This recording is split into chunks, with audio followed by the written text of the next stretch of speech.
I think the direct cash transfer which the DMK has successfully implemented is a big draw for the women. I know that the ADMK has reacted by saying that they will up it to 2,000, but the DMK has successfully implemented it. No, but isn't this the politics of freebie? I mean, you're now saying, look, they're going to give 1,500, we'll give 2,000, then you get into the debate. Is it welfareism? Is it freebie? Because look at your fiscal position in your state, for example. You have a huge debt today. Understand that. Just hear me out. I know that people from this socio-economic background always look down upon this direct cash. No, I'm not looking down upon it. Hear me out. Please hear me out.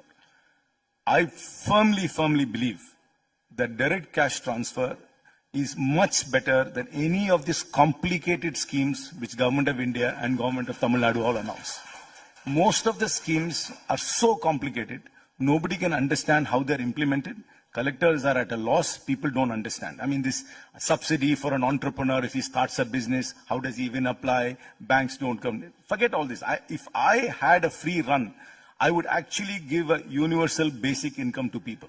I'll tell you why. Direct cash transfer goes into the people's hands. It empowers them. And what do they do with the money?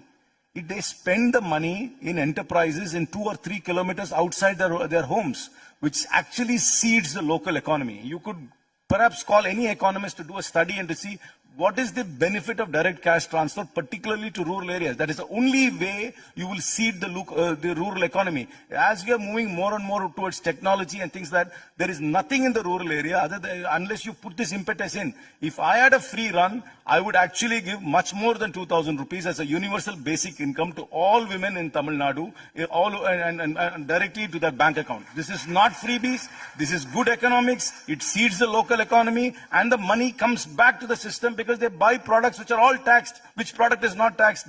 All comes under GST. The money comes back into the system. So this is good economics. I mean, it's not something unique which the DMK has founded. I think direct cash transfer has happened in other parts of the world. Other governments have done it. But it has been done very efficiently because in this government, and they get credit for that. And there is a lot of goodwill they've got from the women. But women are not gravitating towards Modi. I know Namal has to say that. But it's really, Mr. Modi is not a factor in this election. Mr. Modi is not a factor in this election. You concede that.